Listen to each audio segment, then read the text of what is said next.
Exam की जो तारीखें निश्चित हमने की थी, एक ग्रुप के लिए 1 और 2 जुलाई की थी और कुछ ग्रुप के लिए हमने 8 और 9 की तारीखें निश्चित की थी जुलाई में।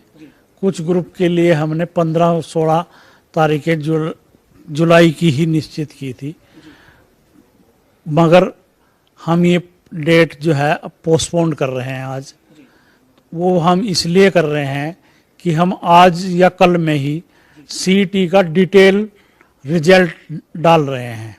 पहले हमने जो सीईटी का रिजल्ट डाला था वो हमने पब्लिक डोमेन में नहीं डाला था और हमने कैंडिडेट को बताया था कि आप अपना लॉगिन आईडी पे जाके सिर्फ आप अपना रिजल्ट देख सकते हैं।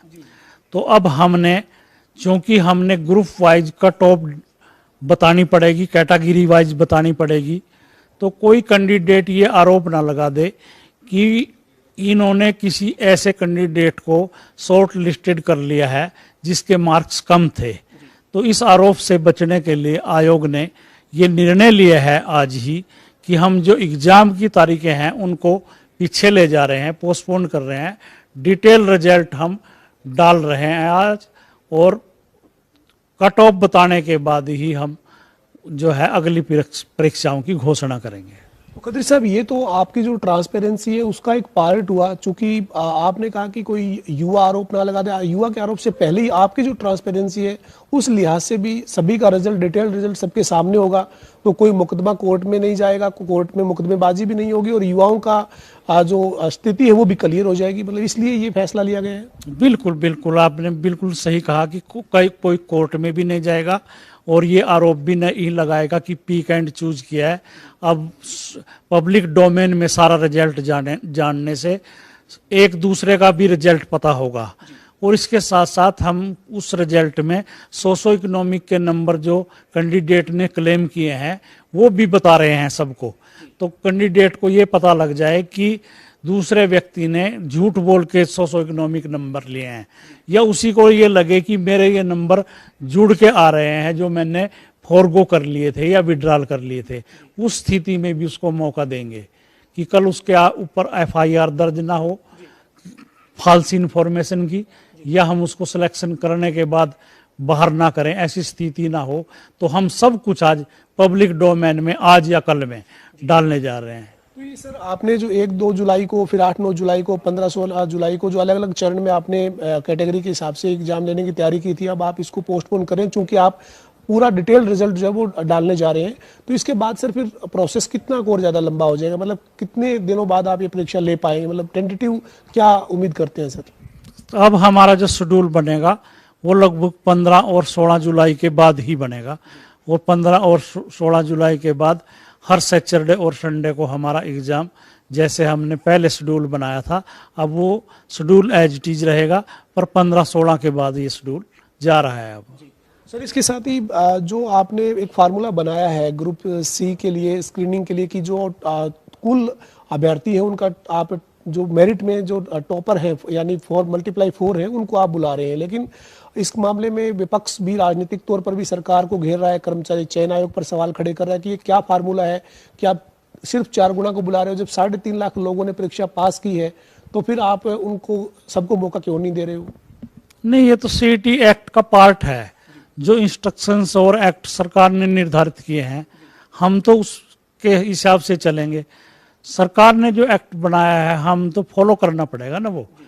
तो अगर ये कोई मुद्दा है या ये सरकार के लेवल पे निर्णय होना है कि 4 गुना होने चाहिए, 10 गुना होने चाहिए, 12 गुना होने चाहिए, या सब एलिजिबल कैंडिडेट जो हैं वो सब को मौका मिले, ये सरकार के लेवल पे निर्णय लेने हैं। कोर्ट ने भी इसके ऊपर मोहर लगा दी। कोर्ट में जब कुछ अभ्यर्थी गए थे तो सरकार के इस एक्ट पे कोर्ट ने ये कहा कि जो सरकार का फैसला है और जो कर्मचारी चयन आयोग ने इम्प्लीमेंट किया है वो ठीक है। मतलब कोर्ट का कोई एतराज, ऑब्जेक्शन तो नहीं आया इसके ऊपर? नहीं, कोई कोर्ट एक्ट को नहीं प्रभावित कर सकती। उन्होंने कहा कि ये कानून बनाया है अब सरकार ने और कैसे शॉर्ट लिस्टेड करना है ये सरकार को और एचएसएससी को देखना है, तो हम इसमें इंटरफेयर नहीं करेंगे। इसके साथ ही सर, ग्रुप डी के लिए भी आज आपने एक बड़ा फैसला लिया है और जो युवा अभी तक आवेदन किसी भी कारण से नहीं कर पाए थे उनको एक बार फिर से मौका दिया गया है। हाँ, हमारी 26 डेट थी वो हमने 10 दिन और बढ़ा के अब 6 जुलाई कर दी है। और कि जो बच्चे रह गए हैं किसी टेक्निकल वजह से या हमारी साइट बिजी होने की वजह से या कुछ कोरेक्शन उसने करना था उसकी वजह से, तो अब 6 जुलाई तक इस तरह के कैंडिडेट अप्लाई कर सकते हैं। सर, जो ग्रुप डी के जो अभ्यर्थी हैं वो अब 6 जुलाई तक आवेदन कर सकते हैं, 10 तारीख तक वो फीस सबमिट कर सकते हैं, लेकिन ग्रुप डी का जो सीईटी है सर, वो कब तक लिए जाने की उम्मीद करें? मतलब तैयारी जो कर रहे हैं उनको एक आपके माध्यम से बात जाएगी तो एक अवसर मिलेगा कि इतना समय है उनके पास तैयारी करने के लिए। सीईटी का एग्जाम एनटीए ने लेना है और हमने एनटीए को मेल करके टेलीफोनिकली भी और लेटर लिख के भी ये कहा है कि हम सितंबर माह में डी ग्रुप का एग्जाम लेना चाहते हैं, आप डेट निश्चित करके हमारे बताएं ताकि हम कैंडिडेट को बताएं कि वो उस हिसाब से अपनी तैयारी करें।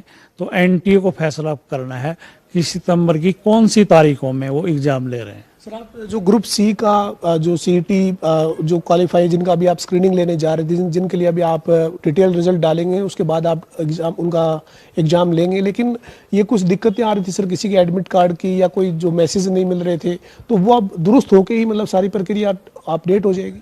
हाँ, ये एग्जाम पीछे हटाने का इसमें एक कारण और भी है कि कैंडिडेट को फॉर्म भरते टाइम उसने बहुत बड़ी गलतियां की थी। जैसे गलतियां, एक मैं एग्जाम्पल देना चाहूँगा कि उसने ये भरना चाहिए था कि diploma in MPHW, diploma in staff nurse, diploma in VLDA, उसने ये शब्द ना लिख के, ट्रेड ना लिख के डिप्लोमा लिख दिया। तो जब हमने सर्च करने थे 4 गुना या अप्लाइड फॉर, तो हम तो पोस्ट पे जा rहे थे कि इस पोस्ट के 4 गुना को सिलेक्ट कर लो, तो हमारा सॉफ्टवेयर वो कर नहीं पा रहा था क्योंकि कैंडिडेट ने ट्रेड का नाम ही नहीं लिखा था, उसने सिर्फ डिप्लोमा लिख दिया था। तो ऐसे सारे कैंडिडेट्स को हमने 26 और 27 को मौका दिया और लगभग 300 के करीब ऐसे कैंडिडेट आए हैं। उनका भी दुरुस्त डाटा करके उनको मैसेज करेंगे कि आप शॉर्ट लिस्टेड हो गए हैं। सर, एक मेरा अंतिम सवाल है, जो ग्रुप सी के लिए अगर किसी कैटेगरी के लिए अगर आपको 4 गुना अभ्यर्थी नहीं मिलते हैं सीईटी क्वालिफाई, तो फिर क्या नियम क्या कहता है, क्या मतलब फिर क्या प्रक्रिया रहेगी? तो अगर 4 गुना नहीं मिलते तो जरूरी नहीं है कि 4 गुना कहीं सर्च करके ले आएंगे। जितने एलिजिबल कैंडिडेट होंगे, जितने पास आउट होंगे उस ट्रेड के लिए, उन सब का एग्जाम ले लेंगे। सर, कुल कितने पद अभी आपके पास है विज्ञापित होने के लिए? कितनी मतलब 2024 तक या 2023 के आखिर तक आप कितने पदों पर, सरकारी पद जो विभिन्न विभागों में खाली पड़े हैं, अभी तक आपके पास कितनी रिक्वेस्ट ऐसी आई हुई है अलग अलग विभागों की जो आप भरने की तैयारी में लगे हुए हैं? 32,000 पोस्टों के लिए तो हम ये एक्सरसाइज कर रहे हैं जो अभी आपको बताई। 6,000 पुलिस के पद हमारे पास हैं और 7,500 TGT टीचर जिनकी DV हम 5 तारीख से शुरू कर रहे हैं और 13,000 D क्लास के पद हमारे पास आए हुए हैं। इस तरह से लगभग 60,000 पद हमारे पास आए हुए हैं और मुझे पूरी उम्मीद है कि 31 दिसंबर 2023 तक ये सारे पद हम भर के इस प्रदेश के युवाओं को एक अच्छा खुशखबरी देंगे, रोजगार का मौका देंगे। सर, हरियाणा के युवाओं को हरियाणा कर्मचारी चयन आयोग के चेयरमैन भोपाल सिंह खदरी की क्या अपील है, क्या कहेंगे जो युवा ग्रुप सी और डी के लिए तैयारी कर रहे हैं उनको? यही है कि वो ध्यान लगाकर पढ़ें, तैयारी करें अपनी। कुछ हमारे पास टेक्निकल प्रॉब्लम है, वो कुछ कैंडिडेट की तरफ से भी हैं, कुछ हमारे लेवल पर भी हैं, इसलिए एग्ज़ाम की डेट दिन पर दिन पीछे जा रही है। इससे निराश होने की ज़रूरत नहीं है, देर आएंगे दुरुस्त आएंगे, सब कुछ ठीक करके ही आपका एग्ज़ाम लेंगे। आप सबको मेरी तरफ से बहुत शुभकामनाएं।